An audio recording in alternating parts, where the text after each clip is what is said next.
कर इन्हें खुली हवा में सांस लेने दें और मिलकर तय करें बाकी का सफर, रिश्तों को निभा कर नहीं जी कर। बूढ़ा सूरज और महक कविताएं भी निराशावादी दृष्टिकोण से निजात पाकर आशावादी विचारों को रेखांकित करती हैं। वे अपमान की घड़ियों में आशा की किरण की ओर। सुबह बाहर घनी धुंध देख ऐसा लगा, आज सुबह बाहर घनी धुंध देख ऐसा लगा मानो मेरे ख्याल हैं जो इस कोहरे ने ढक दिए हैं।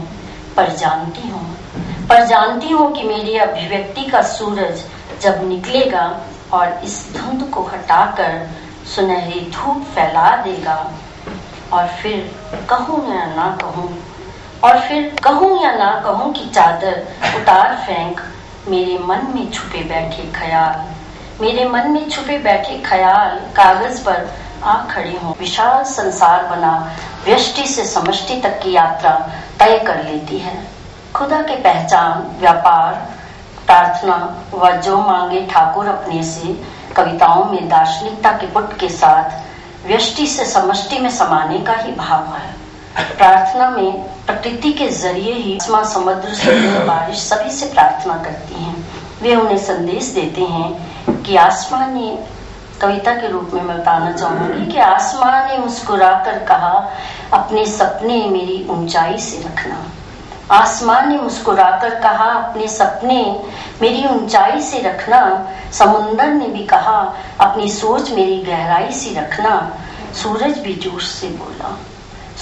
जोश से बोला अपनी हिम्मत मेरी गरमाई से रखना।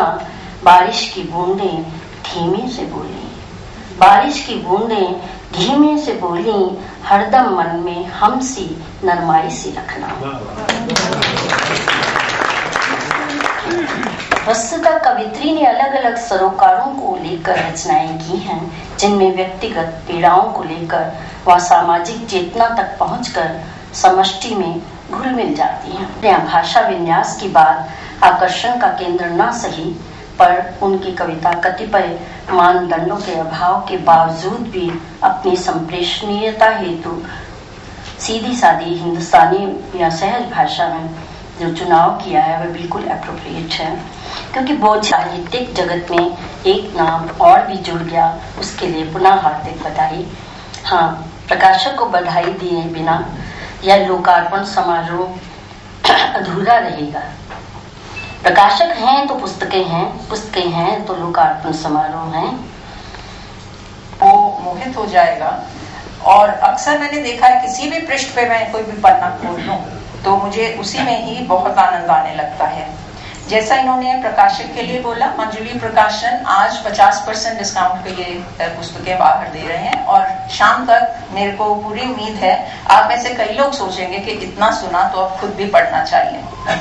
रश्मि जी, आपने जो कुछ रिश्तों के सवाल जैसे सरब ने पूछे हैं, कुछ जवाब मांगे, ये सवाल तो अक्सर हर लेखक, हर लिखने वाला ही पूछता होगा कि कहूं या ना कहूं।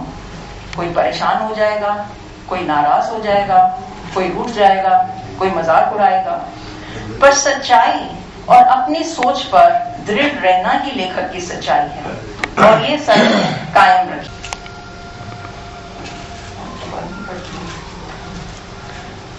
अब देने वाला तो बहुत देता है, वो नहीं थकता, हम ही मांगना भूल जाते हैं कि किस ढंग से मांगे और क्या मांगे।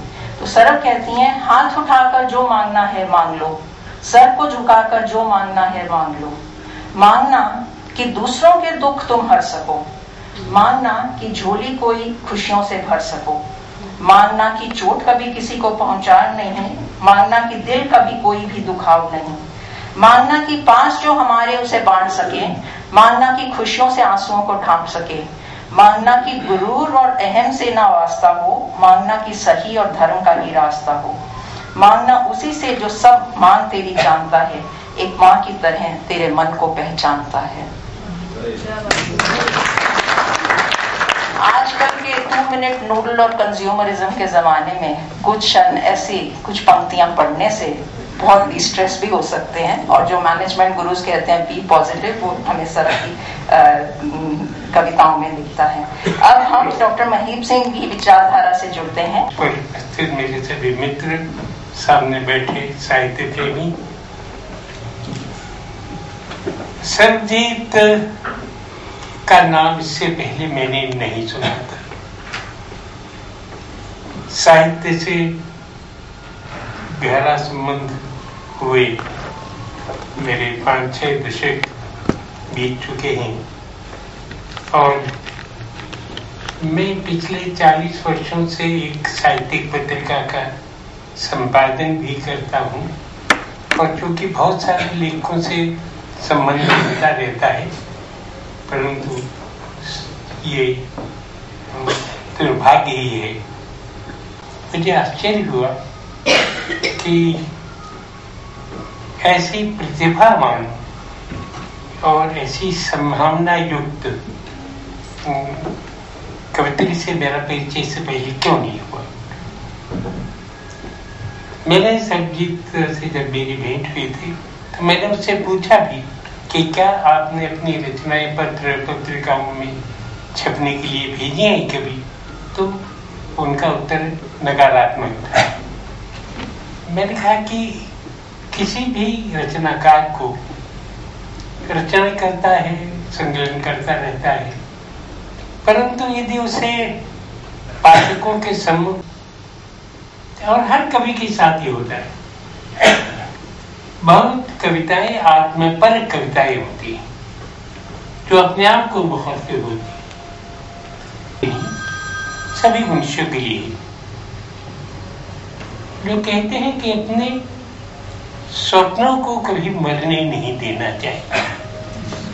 हम आमतौर पर कहते हैं अपना स्वप्न जीवी व्यक्ति, स्वप्नों को कभी मरने नहीं देना चाहिए, परंतु स्वप्निल होकर भी नहीं दिया जा सकता, क्योंकि तब हमें यथार्थ से दूर जाना पड़ता है।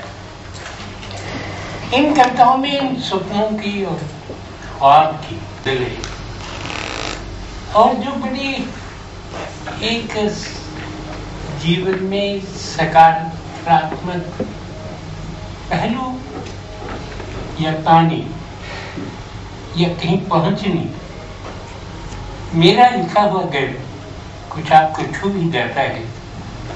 अगर कभी आपका मन ये लिखा गुनगुनाता है तो समझूंगी कि वो पाया जिसका अपना रहा, जिसका सपना रहा मन में, कलम से ढूंढा कि खुद को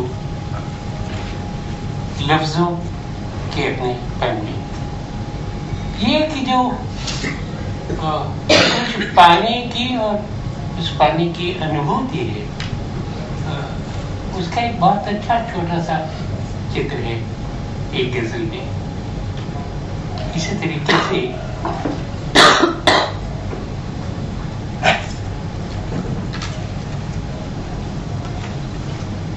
एक संबंधों का जो मानवीय ताना बाना है, उसकी पहली गजल बहुत अच्छी है कृष्णा सिंगरे में। गर गीत तुम बनो तो मैं गजल बनूं तुम्हारी, तुम शाम बन के आना मैं सहर बनूं तुम्हारी, तरन्नुम में गर पढ़ो तुम बन के सागर बहना मैं लहर बनूं तुम्हारी,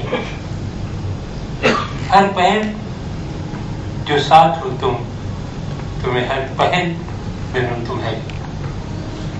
ये जो एक संबंधों के में एक समर्पण है, संबंधों का गला, इस प्रकार के भाव को हमारी पहली कविता में, आज की कविता में, गजलों में कई बार देखती है। कभी गीले कागज से लगती है, ना तो वे बह पाए और ना ही जल पाए। थोड़ी धूप प्यार की इसको दिखा दीजिए, इसमें लिखे लफ्जों को भी रूह मिल जाए। गर्भ खुशी छोटी बड़ी संभाल रखी हमने, तजुर्बों की चादर शायद तुम्हीं से सिल जाए। हम अनजान रास्तों पर अकेले ही चलते रहे, शायद कोई राह उनकी गली तक मिल जाए। कोई